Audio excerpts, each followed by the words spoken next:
You know that feeling when you look at a company's financial report and it's just a wall of numbers? It can feel like you need a PhD in accounting to figure out if you're looking at a great investment or, a sinking ship. Well, what if I told you that you can slice right through all that noise with just 6 key numbers? Today, we're going to show you how to unlock a company's true story. Our goal is pretty simple, really. We're going to give you a powerful toolkit to decode a company's financial health and to do it quickly and effectively. I mean, this is the big question for any investor, right? You've got these annual reports, quarterly earnings, just pages and pages of data. And sure, it's supposed to be comprehensive, but a lot of the time it just ends up being confusing. So how do you dig through all that and find what's really going on? Well, the good news is you really don't need to be a Wall Street analyst. If you just focus on 6 specific financial ratios, you can get a surprisingly clear snapshot of a company's profitability, its stability, and its potential for growth. Think of these as your go-to diagnostic tools. So let's open up this toolkit. These 6 ratios, they really act like vital signs for a business. We're going to start with 3 of the heavy hitters. First up is the PER, or the price-to-earnings ratio. This is probably the most famous one out there. And in plain English, it just answers the question, how much am I paying for every single dollar of the company's profit? Generally, a lower number means the stock is cheaper compared to what it earns. So, what's a good number? Well, a general rule of thumb is that a PER around 15 is considered pretty fair value. If it's a lot lower, the stock might be a bargain. If it's way higher, it could be expensive. But, and this is a big but, just hold that thought. We're going to put a huge asterisk next to that rule in just a minute. Next up is the PBR, or the price-to-book ratio. Now, while PER looks at profit, PBR is all about stability. It compares the stock price to the company's net worth. What would be left if the company sold everything it owns and paid off all its debts. It's asking, am I paying more or less than what this company is actually worth on paper? For PBR, the magic number is 1. A PBR below 1 suggests you could, in theory, buy the entire company for less than its parts are worth. It's often seen as a really strong sign that a stock is undervalued and has a good margin of safety. And our third key metric is ROE, or return on equity. This one, it's all about how good the management is. It tells you how efficient the company's leaders are at generating profits from the money that you, the shareholder, have invested. It's a direct look at profitability from an owner's point of view.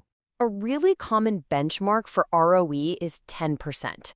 If a company is consistently hitting an ROE above that level, it's often a sign of an excellent business that knows how to use its cash to create even more value. And to round out our toolkit, here are 3 more quick vital signs to check. As you can see, they help you figure out if the company is stable, if it can cover its short-term bills, and maybe most simply, is it actually growing? These 6 together give you a fantastic overview. Okay, so you have the tools, you know the benchmarks, you're ready to start picking stocks, right? Well, almost. There's one more rule you absolutely, positively have to know. And honestly, it's the most important one of all. Just think about it for a second. We said a PER below 15 is cheap, and ROE above 10% is great. But what if I told you that sometimes a good number can actually be a warning sign, and that a bad number might be perfectly fine? Here it is, the most important rule, and it's this. A financial ratio all by itself is completely and utterly meaningless. It's just a number floating out there in space. To make it mean something, you have to give it context. And what do I mean by context? It means you have to compare that number to a few things: the company's own history, its direct competitors, and maybe most importantly, the average for its entire industry. Because a company's business model is what decides what's normal. Let's make this real. Let's look at some hard data that proves why ignoring context can lead you to some seriously wrong conclusions. All right, let's go back to that first ratio, the PER. We said 15 was a good benchmark. Now, let's compare 2 totally different industries, banking and mining. Whoa. Just look at that massive difference. The average PER for banking is over 60, while for mining, it's only 6. That's a 10 times difference. This is exactly why that 15x benchmark is just a starting point. A good number in one industry is a bad one in another. Context is absolutely king. And this applies to stability too. Take the equity ratio. Our benchmark was 30%. But what happens when we compare, say, a software company to a hotel company? And again, it's a huge gap. The IT sector is way above our 30% benchmark, but hospitality is way below. So does this mean every hotel chain is on the brink of collapse? Of course not. It just reflects their business model.